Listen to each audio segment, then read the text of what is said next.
Namaste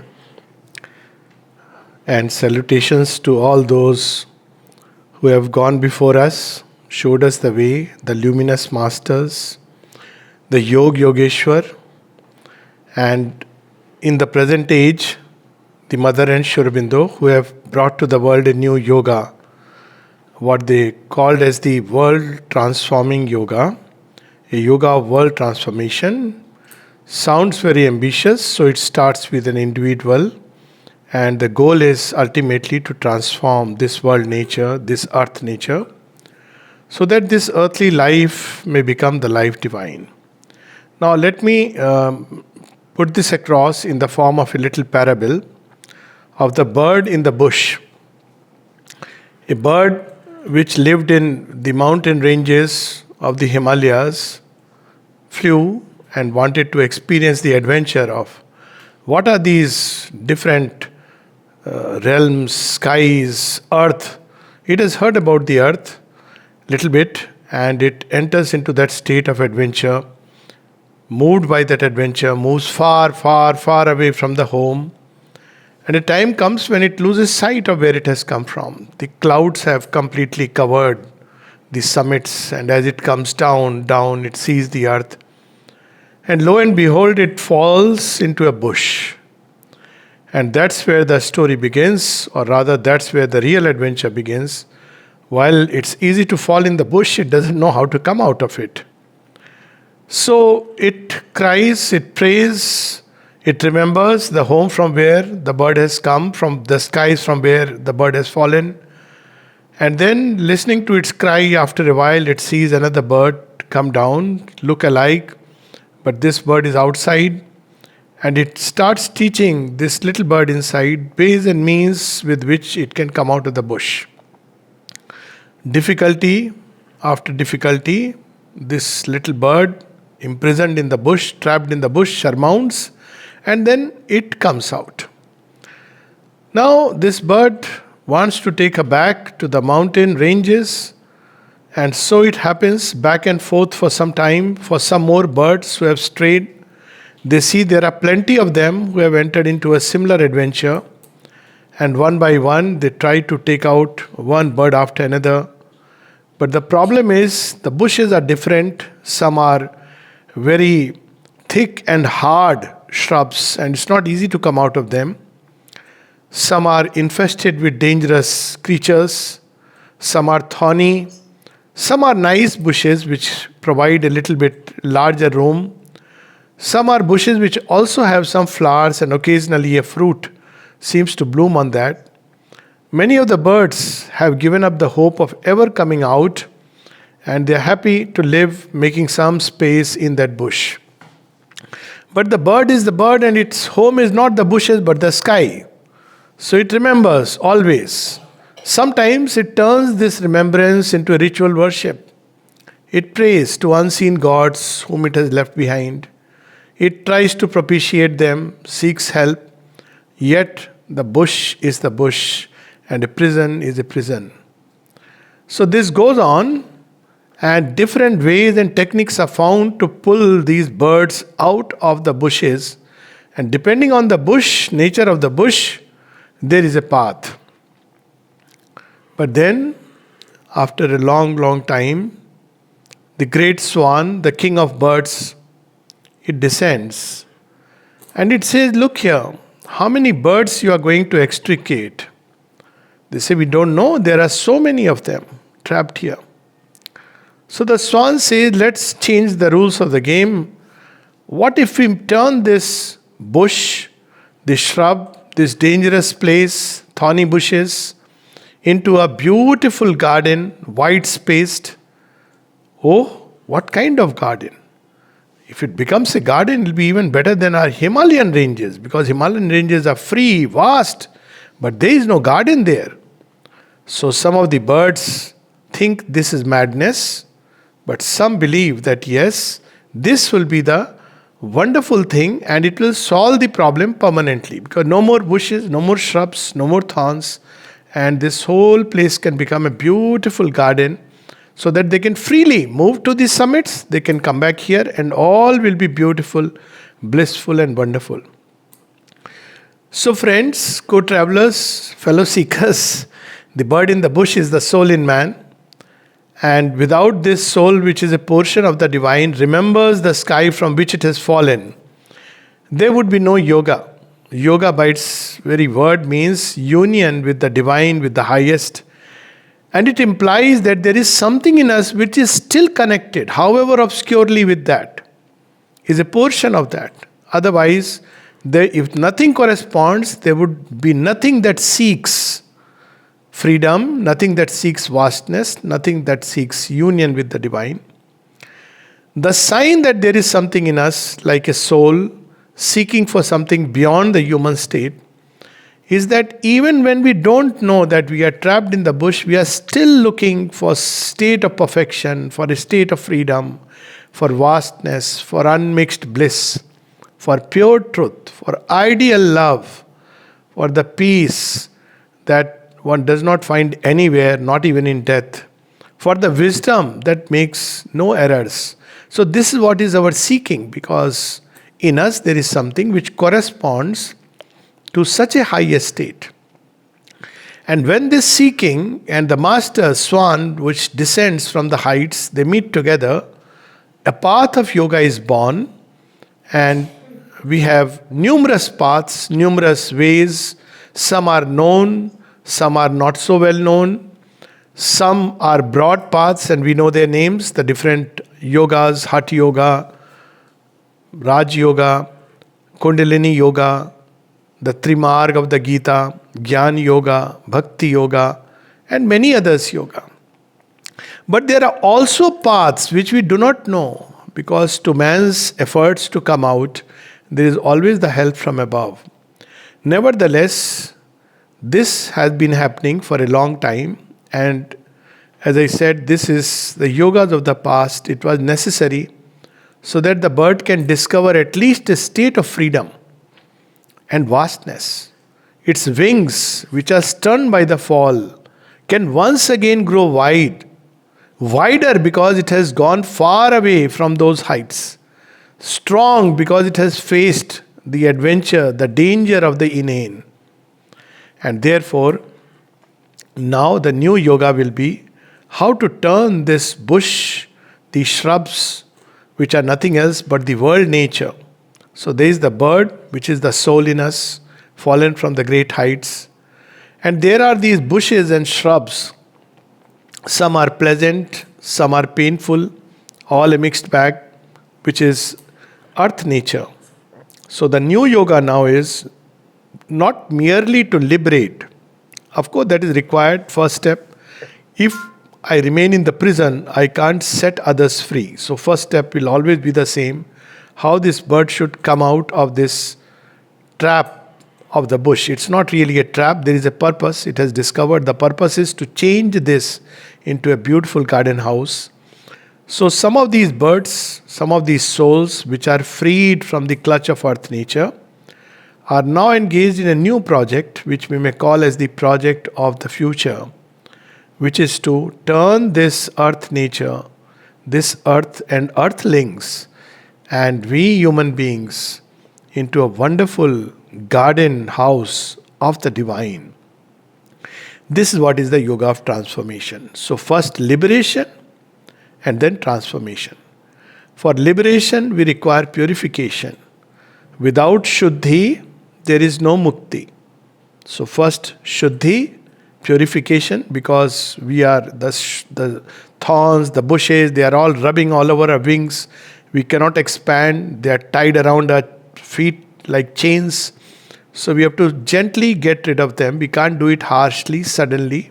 Because if we do so, we may break, the wings may break, the feathers may be harmed. So it's a process. Purification is the first step of any yoga. And in different yogas, there are different ways. In Patanjali Yoga Sutra, we have Yam and Niyam. In different yogas, different ways of doing it. But its essence is no more to live for one's egoistic, selfish self. No more to live for one's desire, but live for something greater, a larger, a higher purpose, the divine, to put it in one word, towards a greater perfection.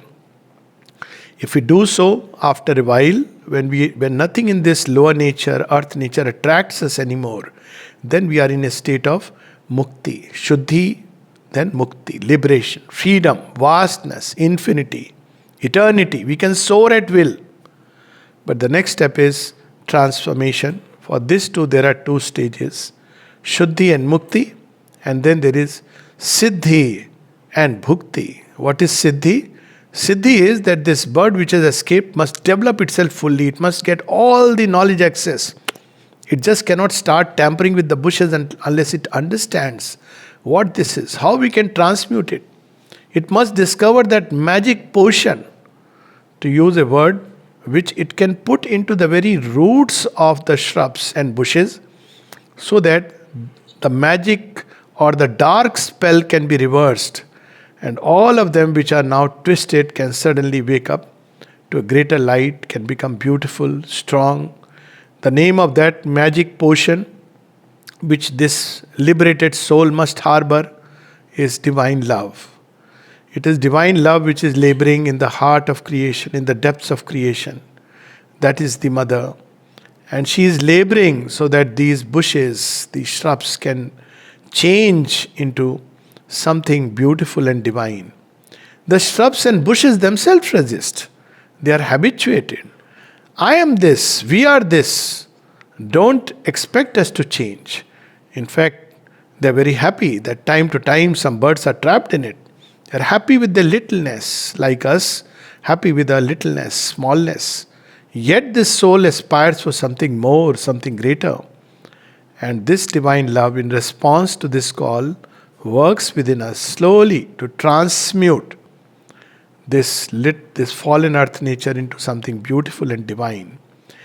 A small little story from the Bhagavad Puran, which is a Purana dedicated to the life of Shri Krishna. It's a parable written by the rishis, which is about the exploits of Sri Krishna, but it's a very deeply mystic literature. So the story is about that, many stories are there, but just one of them, Sri Krishna is entering into Mathura because he has a tryst meeting with Kansa. So as he is entering, there is a very ugly woman, crooked, bent over. And she is very shy. She wants to see Krishna, but she thinks that I am so bad. I am so ugly. How can I go near him who is all beautiful, all wonderful? If I have to put it metaphysically, it is, oh, I am such a sinner. How can I go before God? And Krishna spots him with the corner of his eyes. And with a mischievous smile, as is his nature, he makes a gesture and says, hey, you there. Can you come nearer? And she is shy, embarrassed.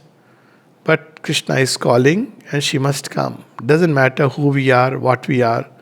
When the divine calls, we have to just respond to the call. So this girl, this lady, this woman goes there. Her name is Kubja. Kubja means bent over. And then all that Krishna does, he says nothing. He obviously doesn't laugh, mock or scorn, ask any reasons, explanations, how she got this twisted form. She just touches her chin and simply says, oh, beautiful one, wake up. Stand erect. What's preventing you from standing erect, oh beautiful one? And as the story goes, she changes into a beautiful maiden. This is transformation. It's not discarding something. Within what we know today as ugliness and evil, there is hidden the seed of beauty and goodness. We don't have to leave one zone and enter into another. That's the first necessity, of course, but not forever.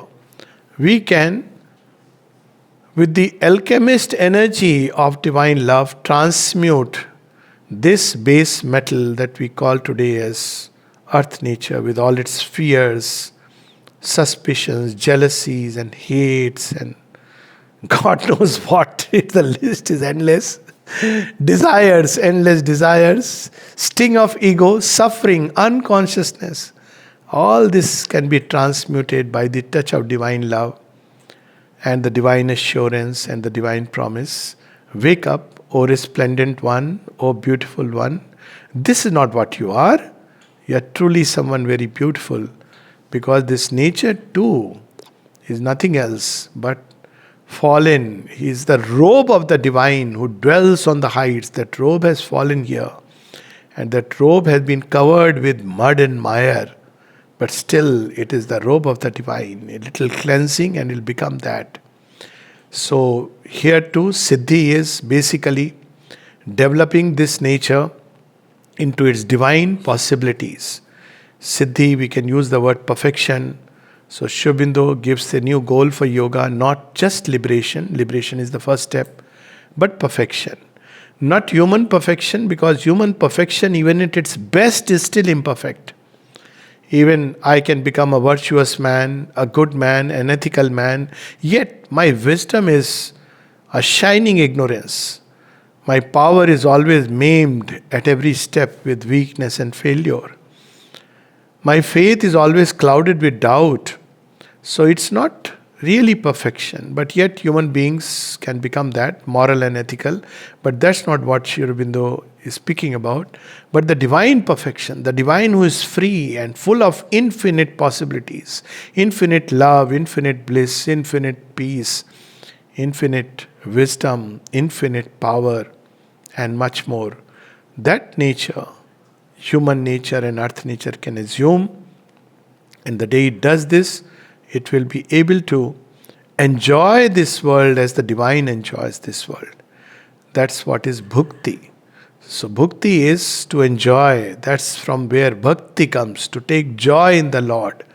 So, first purification, that is shuddhi, then liberation, that is mukti, then siddhi. It's a long journey of going from state of utter human imperfection and limitations to a state of reasonable human perfection, but going beyond the human perfection, beyond the ethical and moral perfection, towards a greater and greater divine perfection. And when this siddhi is established, this world becomes a garden house of the divine. Then we have the bhukti. This place will be a place of divine enjoyment, divine bliss, which is there at the root of things, and that's what it will become. I'll close with a small little anecdote, or again a little story. We have all heard about the Ras of Sri Krishna in Vrindavan. And there is a garden there, it's called as Nidhivan. If you go there, they say, here is where Sri Krishna danced with the gopis. But if you enter, it's quite a shocking sight because there are shrubs all around. And they're not very pleasant to sight. I mean, well, people find it good. It's well from the point of view that yes, he has danced here, but you expect all beauty. You expect to hear capture some note of that flute, something of that melody. You expect to catch something of the anklet bells of the gopis, but you don't see that. And you come out a bit disheartened and disappointed. The story goes that this humans cannot visit and experience that ras. That's how the story is. Because if they go and they see it, they will go mad. But one day, its memory is there in earth. We want a perfect life, collective perfect life. And one day we will be ready and we'll be able to bear all that divine descent, that pressure, that wonder, that glory in our very body. And we'll not lose our heads, but we'll lose our present so-called sanity, which is actually not just insanity but an absurdity, because it pactizes with imperfection and limitations. Whereas we aspire for infinite truth, infinite peace, infinite bliss. This grand fulfillment will be the ultimate consummation of the yoga that has been going on in earth since earth began. Earth is meant for manifesting the divine through yoga. It has done it so far in various ways, but now comes to write the last chapter to change this earth itself into a home of the wonderful and into some true replica and image of the heaven. So that's about it, and wish your conference beautiful success, all learning, all knowledge, all grace and mother's love be with everyone. Thank you.